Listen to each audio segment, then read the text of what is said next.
गणपतये नमः।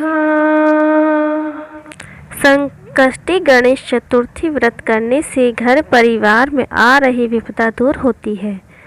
कई दिनों से रुके मांगलिक कार्य संपन्न होते हैं तथा भगवान श्री गणेश असीम सुखों की प्राप्ति कराते हैं। माह की किसी भी चतुर्थी के दिन भगवान श्री गणेश जी की पूजा के दौरान संकष्टी गणेश चतुर्थी व्रत की कथा पढ़ना अथवा सुनना बहुत ज़रूरी होता है। बिना कथा और आरती के कभी भी कोई भी व्रत पूर्ण नहीं माना जाता है। इसलिए आज की वीडियो में हम आपको बताएंगे गणेश संकष्टी चतुर्थी की 4 कथाएं जो कि बहुत ही प्रचलित हैं। तो कथाओं को पूरा सुनने के लिए वीडियो को अंत तक ज़रूर देखिएगा। अब वीडियो अच्छी लगे तो लाइक करिएगा। आइए शुरू करते हैं पहली कथा। पौराणिक एवं प्रचलित श्री गणेश कथा के अनुसार एक बार देवता कई विपदाओं से घिरे थे। तब वह मदद मांगने भगवान शिव के पास आए। उस समय शिव के साथ कार्तिकेय तथा गणेश जी भी बैठे थे। देवताओं की बात सुनकर शिव जी ने कार्तिकेय व गणेश जी से पूछा कि तुम में से कौन देवताओं के कष्टों का निवारण कर सकता है। तब कार्तिकेय व गणेश जी दोनों ने ही स्वयं को इस कार्य के लिए सक्षम बताया। इस पर भगवान शिव ने दोनों की परीक्षा लेते हुए कहा कि तुम दोनों में से जो सबसे पहले पृथ्वी की परिक्रमा करके आएगा वही देवताओं की मदद करने जाएगा। भगवान शिव के मुख से यह वचन सुनते ही कार्तिकेय अपने वाहन मोर पर बैठकर पृथ्वी की परिक्रमा के लिए निकल गए।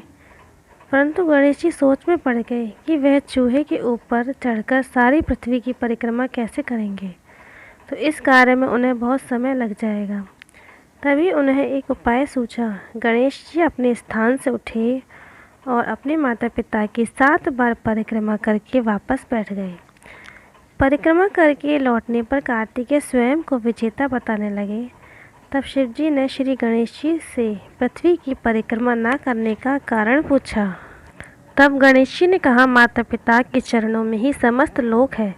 यह सुनकर भगवान शिव ने गणेश जी को देवताओं के संकट दूर करने की आज्ञा दी। इस प्रकार भगवान शिव ने गणेश जी को आशीर्वाद दिया कि चतुर्थी के दिन जो तुम्हारा पूजन करेगा और रात्रि में चंद्रमा को अर्घ्य देगा उसके तीनों ताप यानी दैहिक ताप, दैविक ताप और भौतिक ताप दूर होंगे। इस व्रत को करने से व्रतधारी के सभी तरह के दुख दूर होंगे और उसे जीवन के भौतिक सुखों की प्राप्ति होगी। चारों तरफ से मनुष्य की सुख समृद्धि बढ़ेगी। पुत्र पौत्र आदि धन ऐश्वर्य की कमी नहीं रहेगी। आइए शुरू करते हैं गणेश चतुर्थी व्रत की दूसरी कथा। एक समय की बात है, राजा हरिश्चंद्र के राज्य में एक कुम्हार था। वह मिट्टी के बर्तन बनाता, लेकिन वे कच्चे रह जाते थे। एक पुजारी की सलाह पर उसने इस समस्याओं को दूर करने के लिए एक छोटे बालक को मिट्टी के बर्तनों के साथ आवा में डाल दिया। उस दिन संकष्टी चतुर्थी का दिन था। उस बच्चे की माँ अपने बेटे के लिए परेशान थी। उसने गणेश जी से बेटे की कुशलता की प्रार्थना की। दूसरे दिन जब कुम्हार ने सुबह उठकर देखा तो आवा में उसके बर्तन तो पक गए थे, लेकिन बच्चे का बाल भी बांका नहीं हुआ। वह डर गया और राजा के दरबार में जाकर सारी घटना बताई। इसके बाद राजा ने उस बच्चे और उसकी माँ को बुलवाया और माँ ने सभी तरह के विघ्न को दूर करने वाली संकष्टी चतुर्थी व्रत का वर्णन किया। इस घटना के बाद से महिलाएं संतान और परिवार के सौभाग्य के लिए संकट चौथ का व्रत करने लगी। बोलो गणेश भगवान की जय। तीसरी कथा। एक समय की बात है, विष्णु भगवान का विवाह लक्ष्मी जी के साथ निश्चित हो गया। विवाह की तैयारी होने लगी। सभी देवताओं को निमंत्रण भेजे गए, परंतु गणेश जी को निमंत्रण नहीं दिया। कारण जो भी रहा हो, अब भगवान विष्णु की बारात जाने का समय आ गया। सभी देवता अपनी पत्नियों के साथ विवाह समारोह में आए। उन सब ने देखा कि गणेश जी कहीं दिखाई नहीं दे रहे हैं। तब वे आपस में चर्चा करने लगे कि क्या गणेश जी को न्योता नहीं दिया है या स्वयं गणेश जी ही नहीं आए हैं। सभी को इस बात पर आश्चर्य होने लगा। तभी सबने विचार किया कि विष्णु भगवान से ही इसका कारण पूछा जाए। विष्णु भगवान से पूछने पर उन्होंने कहा कि हमने गणेश जी के पिता भोलेनाथ महादेव को न्योता भेजा है। यदि गणेश जी अपने पिता के साथ आना चाहते हैं तो आ जाते, अलग से न्योता देने की आवश्यकता भी नहीं थी। दूसरी बात यह थी कि उनको 1.25 मन मूंग, 1.25 मन चावल, 1.25 मन घी और 1.25 मन लड्डू का भोजन दिन भर में चाहिए। यदि गणेश जी नहीं आएंगे तो कोई बात नहीं, दूसरे के घर जाकर इतना सारा खाना पीना अच्छा नहीं लगता। इतनी वार्ता कर ही रहे थे कि किसी एक ने सुझाव दिया, यदि गणेश जी भी आ जाए तो द्वारपाल बनाकर बैठा देंगे। आप घर की याद रखना, आप तो चूहे पर बैठकर धीरे धीरे चलोगे तो बारात से बहुत पीछे रह जाओगे। यह सुनकर भी सबको पसंद आ गया तो विष्णु भगवान ने अपनी सहमति दे दी। होना क्या था, इतने में गणेश जी वहाँ पहुँचे और उन्हें समझा बुझाकर घर की रखवाली करने बैठा दिया। बारात चल दी। तब नारद जी ने देखा कि गणेश जी तो दरवाजे पर ही बैठे हुए हैं, तो वे गणेश जी के पास गए और रुकने का कारण पूछा। गणेश जी कहने लगे, विष्णु भगवान ने मेरा बहुत अपमान किया है। नारद जी ने कहा कि आप अपनी मूषक सेना को आगे भेज दें तो वह रास्ता खोद देंगी, जिससे उनके वाहन धरती में धंस जाएंगे। तब आपको सम्मानपूर्वक उन्हें आपको बुलाना पड़ेगा। अब तो गणेश जी ने अपनी मूषक सेना जल्दी से आगे भेज दी और सेना ने जमीन पोली कर दी। जब बारात वहां से निकली तो रथों के पहिए धरती में धंस गए। लाख कोशिश करें परंतु पहिए नहीं निकले। सभी ने अपने अपने उपाय किए परंतु पहिए तो नहीं निकले, बल्कि जगह जगह से टूट गए। किसी की समझ में नहीं आ रहा था कि अब क्या किया जाए। तब तो नारद जी ने कहा, आप लोगों ने गणेश जी का अपमान करके अच्छा नहीं किया। यदि उन्हें मनाकर लाया जाए तो आपका कार्य सिद्ध हो सकता है और यह संकट टल सकता है। शंकर भगवान ने अपने दूत नंदी को भेजा और वे गणेश जी को लेकर आए। गणेश जी का आदर सम्मान के साथ पूजन किया। तब कहीं रथ के पहिए निकले। अब रथ के पहिए निकल तो गए परंतु वे टूट फूट गए तो उन्हें सुधारे कौन। पास के खेत में खाती काम कर रहा था, उसे बुलाया गया। खाती अपना कार्य करने के पहले श्री गणेशाय नमः कहकर गणेश जी की वंदना मन ही मन करने लगा। देखते ही देखते खाती ने सभी पहियों को ठीक कर दिया। तब खाती कहने लगा कि हे देवताओं, आपने सर्वप्रथम गणेश जी को नहीं मनाया होगा और न ही उनकी पूजन की होगी, इसीलिए तो आपके साथ यह संकट आया है। हम तो मूर्ख अज्ञानी हैं, फिर भी पहले गणेश जी को ही पूजते हैं, उनका ध्यान करते हैं। आप लोग तो देवता गण हैं, फिर भी आप गणेश जी को कैसे भूल गए।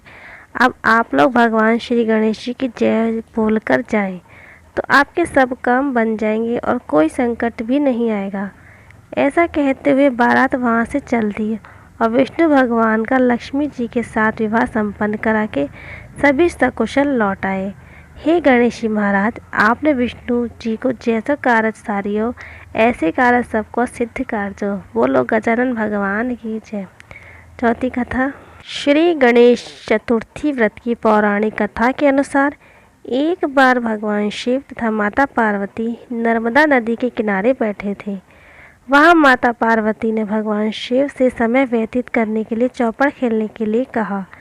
शिव चौपड़ खेलने के लिए तैयार हो गए, परंतु इस खेल में हार जीत का फैसला कौन करेगा, यह प्रश्न उनके समक्ष उठा तो भगवान शिव ने कुछ तिनके एकत्रित कर उसका एक पुतला बनाकर उसकी प्राण प्रतिष्ठा कर दी और पुतले से कहा, बेटा हम चौपड़ खेलना चाहते हैं परंतु हमारी हार जीत का फैसला करने वाला कोई नहीं है, इसीलिए तुम बताना कि हम दोनों में से कौन हारा और कौन जीता। उसके बाद भगवान शिव और माता पार्वती का चौपड़ खेल शुरू हो गया। यह खेल 3 बार खेला गया और संयोग से तीनों बार माता पार्वती ही जीत गई। खेल समाप्त होने के बाद बालक से हार जीत का फैसला करने के लिए कहा गया तो उस बालक ने महादेव को विजयी बताया। यह सुनकर माता पार्वती क्रोधित हो गई और क्रोध में उन्होंने बालक को लंगड़ा होने, कीचड़ में पड़े रहने का श्राप दे दिया। बालक ने माता पार्वती से माफ़ी मांगी और कहा कि यह मुझसे अज्ञातवश हुआ है, मैंने किसी द्वेष भाव में ऐसा नहीं किया। बालक द्वारा क्षमा मांगने पर माता ने कहा, यह गणेश पूजन के लिए नाग कन्याएं आएंगी, उनके कहे अनुसार तुम गणेश व्रत करो, ऐसा करने से तुम मुझे प्राप्त करोगे। यह कहकर माता पार्वती शिव के साथ कैलाश पर्वत पर चली गईं। 1 वर्ष बाद उस स्थान पर नाग कन्याएं आईं। तब नाग कन्याओं से श्री गणेश की व्रत की विधि मालूम करने पर उस बालक ने 21 दिन लगातार गणेश जी का व्रत किया। उसकी श्रद्धा से गणेश जी प्रसन्न हुए। उन्होंने बालक को मनवांछित फल मांगने के लिए कहा। उस पर उस बालक ने कहा कि हे विनायक, मुझ में इतनी शक्ति दीजिए कि मैं अपने पैरों से चलकर अपने माता पिता के साथ कैलाश पर्वत पर पहुंच सकूं और वह यह देख प्रसन्न हो जाए। तब बालक को वरदान देकर श्री गणेश अंतर्ध्यान हो गए। इसके बाद वह बालक कैलाश पर्वत पर पहुंच गया और कैलाश पर्वत पर पहुंचने की अपनी कथा उसने भगवान शिव को सुनाई। चौपड़ वाले दिन से माता पार्वती शिव जी से विमुख हो गई थी, अतः देवी के रुष्ट होने पर भगवान शिव ने भी बालक के बताए अनुसार 21 दिनों तक श्री गणेश का व्रत किया। इस व्रत के प्रभाव से माता पार्वती के मन से भगवान शिव के लिए जो नाराजगी थी वह समाप्त हो गई। तब यह व्रत विधि भगवान शंकर ने माता पार्वती को बताई। यह सुनकर माता पार्वती के मन में भी अपने पुत्र कार्तिकेय से मिलने की इच्छा जागृत हुई। तब माता पार्वती ने भी 21 दिन यही व्रत किया। तब तुरवा, फूल और लड्डुओं से गणेश जी का पूजना अर्चना किया। व्रत के 21वें दिन कार्तिकेय स्वयं माता पार्वती जी से आकर मिले। उस दिन से श्री गणेश चतुर्थी का यह व्रत समस्त मनोकामनाओं की पूर्ति करने वाला व्रत माना जाता है। इस व्रत को करने से मनुष्य के सारे कष्ट दूर होकर मनुष्य को समस्त सुख सुविधाएं प्राप्त होती हैं। इस प्रकार गणेश जी की यह चौथी कथा यहीं समाप्त होती है। बोलो गणेश जी महाराज की जय। राधे राधे।